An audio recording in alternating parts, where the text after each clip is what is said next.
Hey, Douglas, I noticed you're on the phone here, but can you spare us a minute, please? I want to talk to you about certain issues in St. Vincent and the Grenadines.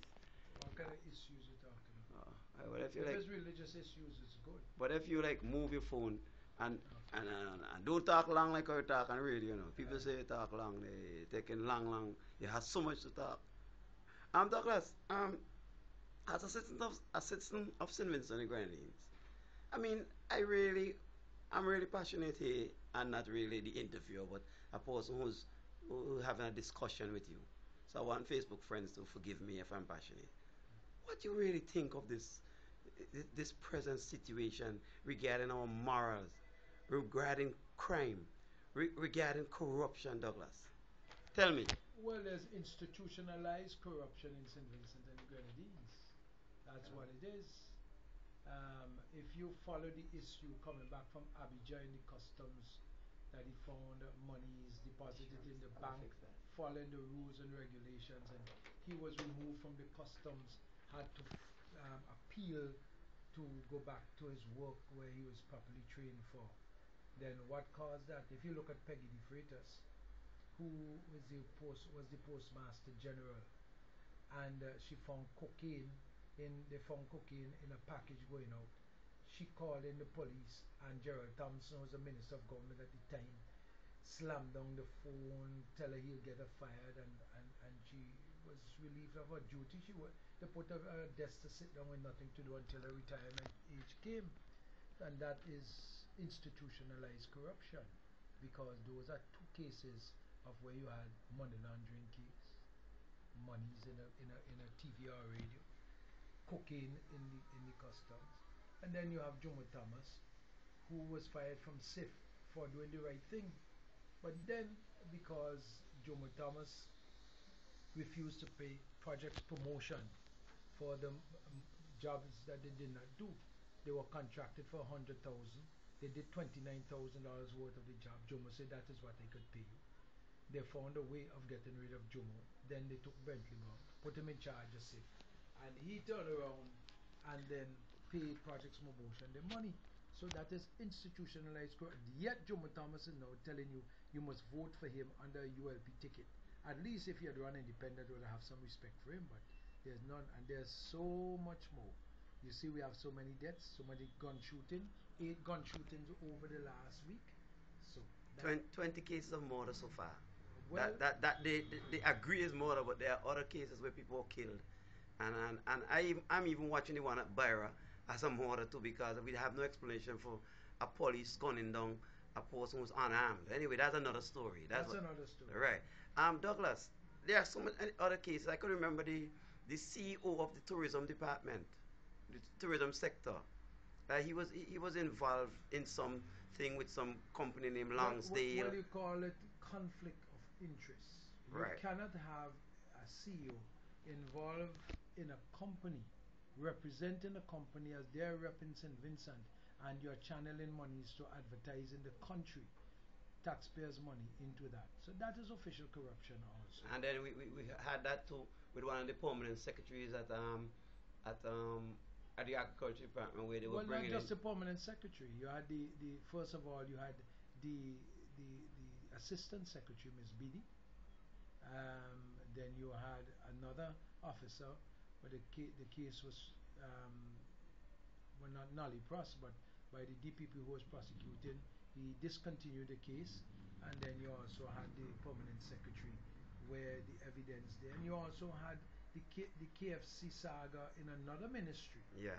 But The health ministry. and the health ministry. So you have I mean, we have them coming one after the other. And now this big one, this is a tremendous. This Well, is a slap in the face of Vincent. well, I heard this one is so big that they're afraid to give you the exact and the correct figures. I heard it's over $1.7 million.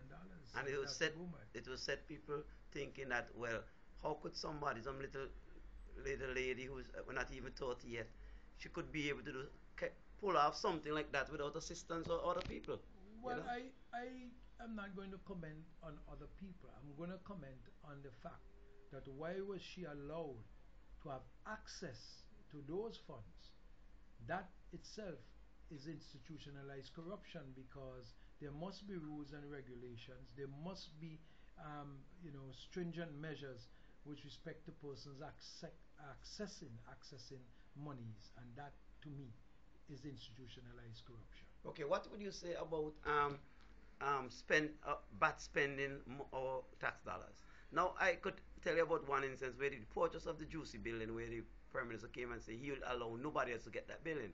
Whilst we have some building up there sitting rotting like those buildings by the Treasury was before, and the building behind where the. But it's worse than that, Brian. The Juicy building was on the market for $4.2 million. That's what it was going to be sold for. And he paid $6 million.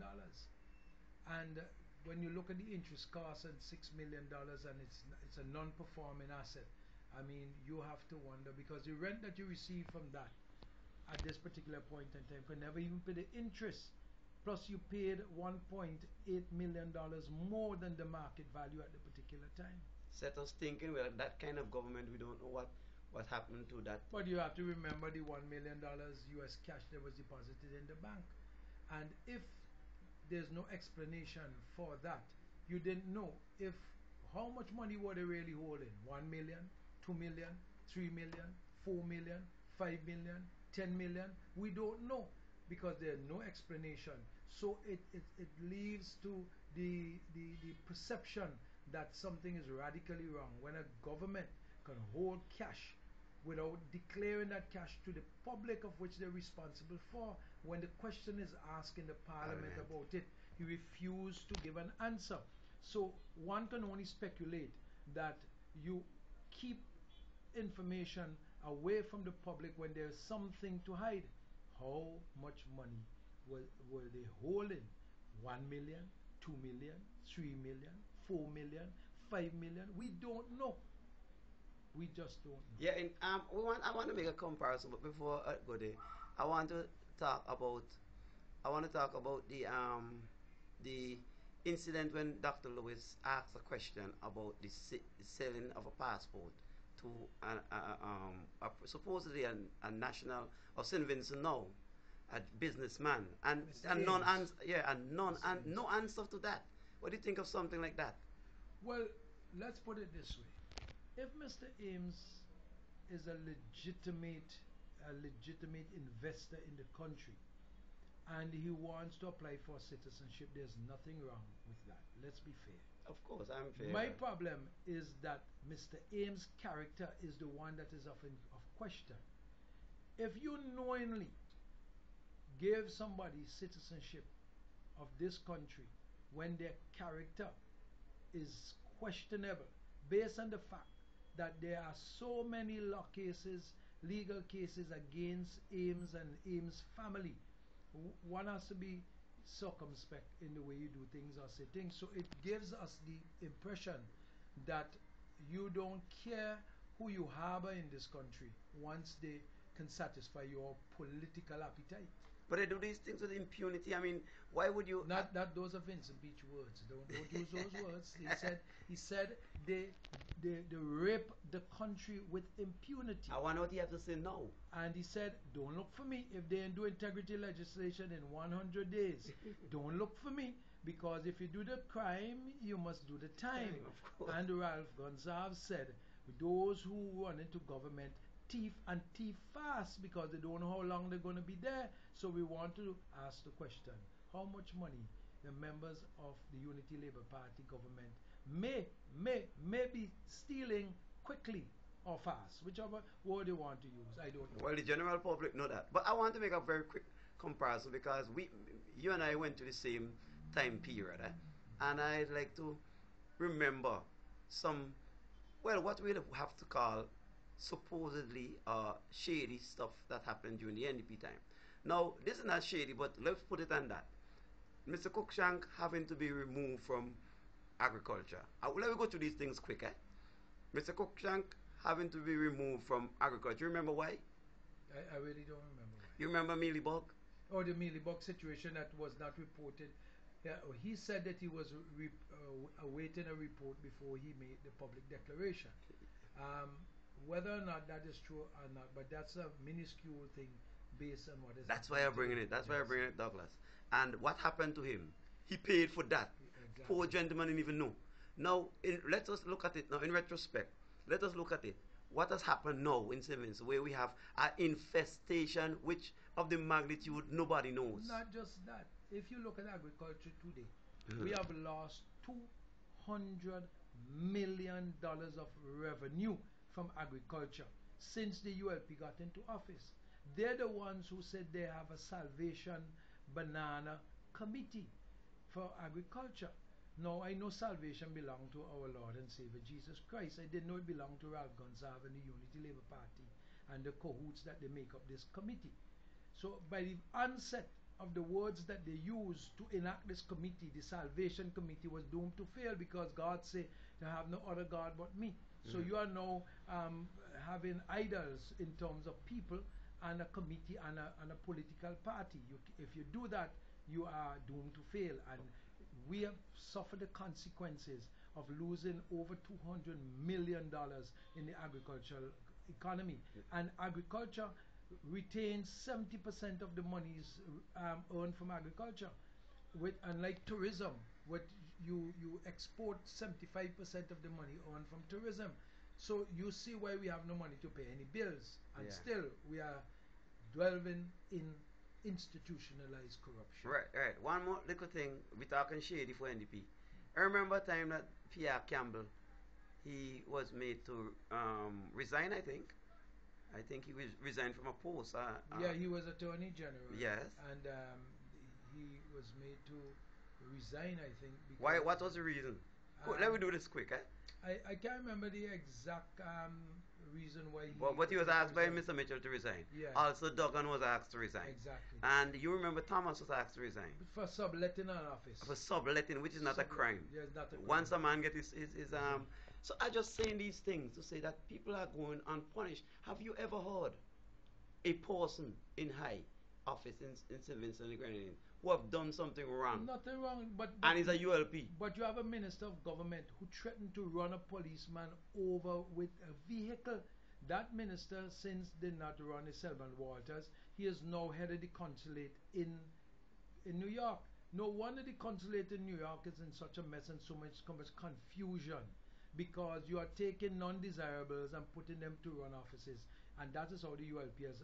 Well, even the head of the fountain is a non-desirable anyway. So. Yes, we won't talk about rape today. No, we talk about other things.